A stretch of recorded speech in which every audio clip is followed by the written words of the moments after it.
mukaddimah ibadahnya orang-orang terdahulu itu, makanya kalau mereka ibadah maksimal hasilnya itu. Mereka betul-betul mujahadah, al-mujahadah. Apa al-mujahadah? Bersungguh-sungguh. Surat Al-Ankabut ayat 69 itu. Al-Ankabut ayat 69 Allah berfirman, "Walladzina jahadu fina lanahdiyanahum subulana wa innallaha lama'al muhsinin."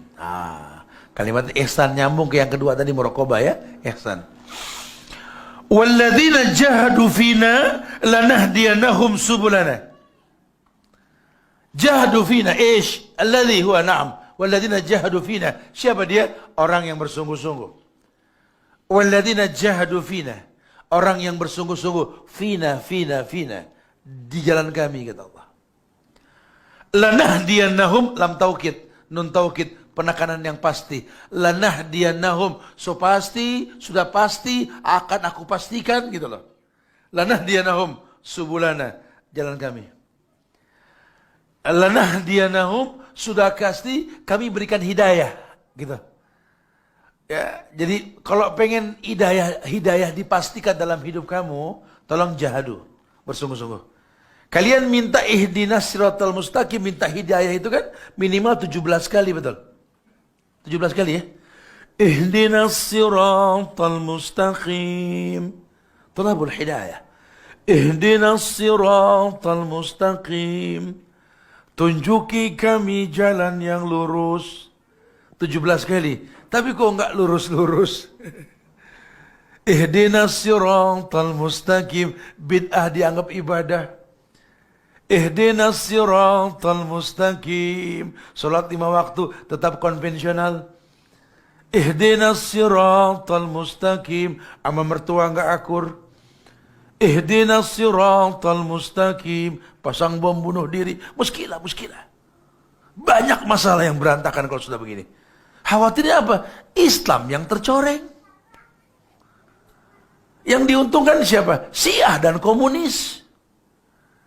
Lihatlah, yang perang Islam, pasang bom bunuh diri Islam, teroris Islam, demonstrasi Islam. Syiah nggak pernah demo, apalagi komunis nggak pernah pasang bom bunuh diri.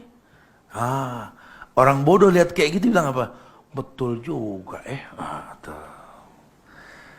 Padahal Islam mana yang menghalalkan bom bunuh diri?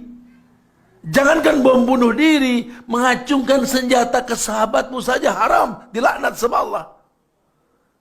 Ini oknum sudah. Masya Allah. Islam mana yang menghalalkan demonstrasi mencaci maki pemerintah? Islam mana? Riwayat Tirmizi, syibabul muslim fusuk wa qitaluhu kufrun. Mencaci maki orang Islam dari pinggir jalan fasik, membunuhnya kafir. Dari mana Islam? Bisa dikemas seakan-akan Islam itu. La haula wala quwata illa billah. Dari mana Islam menghalalkan intifadah? Anak kecil lawan helikopter, lawan musuh modal batu. Dari mana? Islam mengedepankan ilmu. Bukan emosi, bukan adat, bukan. Ini banyak dikemas seakan-akan ulama-ulama jadi dipandang buruk. Karena seakan-akan ulama kok nggak berani untuk menegakkan yang hak. Malah ulama hantam ahlul bid'ah, bukan orang kafir. Iyalah, ulama sepakat ahlul bid'ah lebih bahaya ketimbang orang kafir. Karena masuknya orang kafir karena kebid'ahan. Rusaknya Islam karena jauhnya syariat. Itu permasalahan. Makanya Umar Ibn Khattab ketika mau perang diperiksa pasukannya. Ada satu orang yang tidak baik, gagal perang ini kata Umar. Kemenangan dari Allah.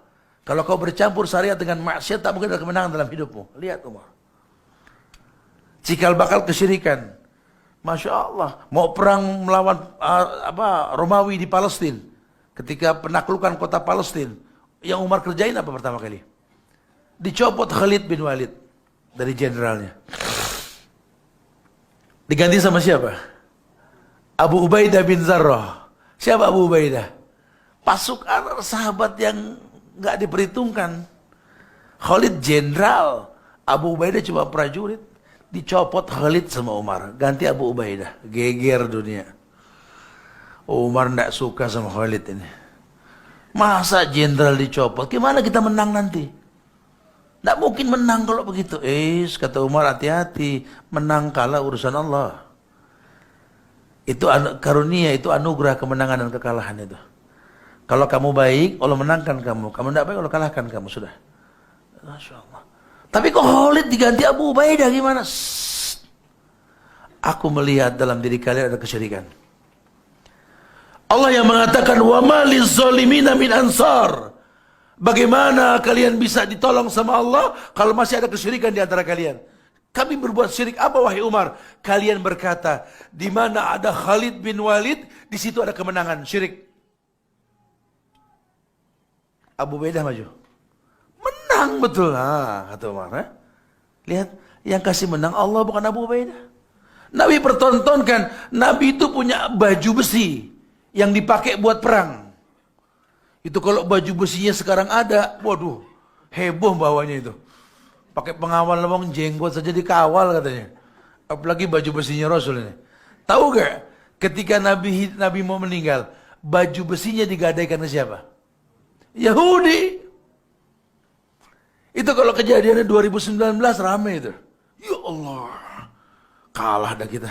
Baju saktinya Rasul dipegang Yahudi gitu kan. Nabi pertontonkan bukan baju yang bikin menang.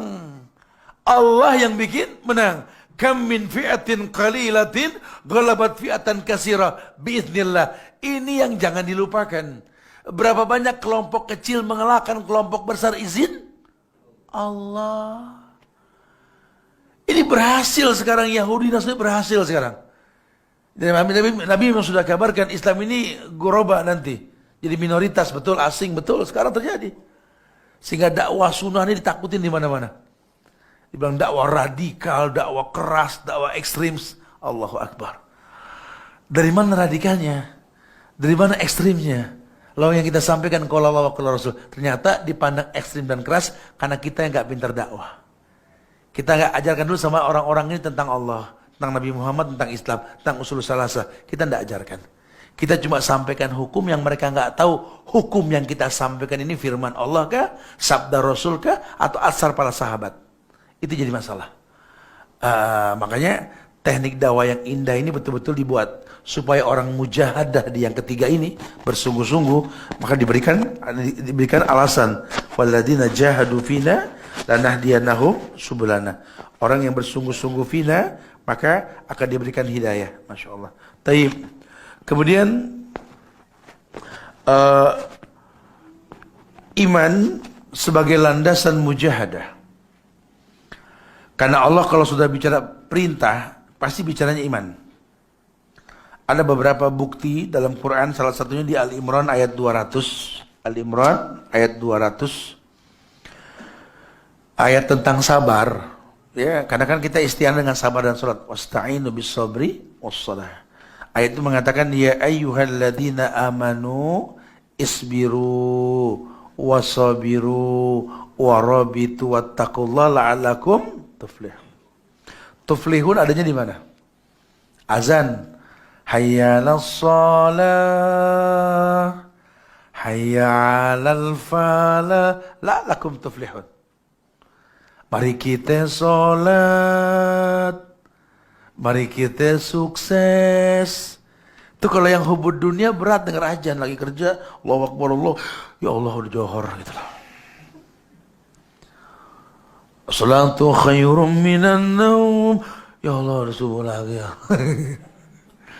Ya kalau imannya berantakan, informasi azan itu nggak menyenangkan. Tapi kalau iman stabil, intizar pun dijanjikan pahala dalam Islam, betul? Anda sholat, Anda intizar, pahala sholat berjamaah. Simahnya kelihatan, betul-betul terasa. Orang merasakan sholat itu, apa kata Nabi? Ya Bilal, arihna bis sholah. Dengar hadis ini. Ya Bilal, arihna bis sholah. Bilal. Istirahatkan kami dengan sholat, kata Rasul. Dulu bahasa Nabi ke Bilal, arihna, istirahatkan kami. Ya Bilal, ijal sholataka tamasyatan lak. Ya Bilal, Jadikan sholatmu tamasya hatimu. Masya Allah. Makanya orang kalau habis sholat mukanya ceria. At-tabassum biwajhika li ahika sodako. Kita enggak habis sholat nyurung. Nah akhi, antum kan, Masya Allah. Orang siapa yang mau ikut sunnah kalau begitu kita ditekuk muka, Masya Allah. Ya. Dulu kata sahabat Yahudi Nasrani, melihat muka kami para sahabat bisa masuk Islam. Kata Abdullah bin Mas'ud. Yahudi Nasrani melihat muka kami para sahabat bisa masuk Islam. Baru ngelihat. Antum tahu masuk Islamnya Sa'ad bin Mu'az? Pernah dengar nama Sa'ad bin Mu'az? Petinggi Madinah ini sebelum masuk Islam. Meninggalnya di Uhud. Sa'ad bin Mu'az ini. Dia masuk Islam karena apa? Karena terdawai oleh Mus'ab bin Umair. Anak muda yang berdakwah ketika Nabi belum hijrah. Siapa Mus'ab bin Umair? Pemuda yang punya penampilan good looking. Dia punya aroma tubuh itu 100 langkah orang belum sampai, dia sudah cium baunya. Atana Mus'ab. Mus'ab datangnya, wanginya dia, tampannya dia. Kata Sa'ad bin Mu'az waktu dia masih agama kafir, lam arahu ka'annahu min rijalil jannah. Dia ngelihat Mus'ab, dia bilang, lam arahu ka'annahu min rijalil jannah. Aku belum pernah ngelihat pemuda seperti ini. Ini sih penghuni surga. Jadi dia belum cakap, belum bicara, tapi dia sudah bisa bikin orang senang. Di kita nggak ada ini sekarang. Malah adanya di ahlul bid'ah. Ahlan, ya Allah, apa kabar? Masya Allah, sehat ya? Kalau itu, waduh, mana? La haula wala quwata illa billah. At-tabassum biwajhika li ahika sedekah, kata Rasul. Ibadah yang paling gampang senyum. Senyum di wajahmu itu sedekah. Kadang kita senyum sama teman-teman, ahlan sama orang rumah. Kita mau bicara level apa nih? Level tinggi ibadah. Yang paling rendah saja kita nggak mampu meletakkannya. Sahabat tidak seperti itu. Tapi ada kesungguhan, Ustaz. Makanya iman yang dikritisi, ujian pasti datang. Hei orang yang beriman, isbiru. Hadapi masalah, sabar. Wasabiru, kuatkan sabarmu. Warabitu, menjaga di perbatasan. Wattaqullah, bertakwa kepada Allah. La'alakum tuflihun. Agama ujungnya tuflihun, fallah. Ya, jadi bersakit-sakit dahulu, bersenang-senang kemudian gitu loh. Ya, makanya dibilang orang susah ketika hidup di dunia. Kenapa? Karena orang yang capek. Mustarih, kata Rasul itu mustarih. Ada 2 mayit sedang diangkat, tapi bilang mustarih. Ini yang satu ini mustarih. Nih, siapa? Orang yang capek dengan dunia. Tapi ketika dilihat mayitnya senyum. Bahagia dia. Orang yang Allah istirahatkan dari penatnya dunia dan dia melihat surga. Irji'i ila rabbiki radiyatan mardiyah. Fadkhuli fi ibadi wadkhuli jannati. Ya, sedihlah hidupnya. Dihujat, dicaci, dimaki, dicibir, tapi semua karena Allah. Ketika dia meninggal, la marada ba'da hadal yaum, kata Rasul di telinga Fatimah, la marada ba'da hadal yaum. Enggak ada sakit lagi setelah ini ya. Ya Fatimah, Masya Allah.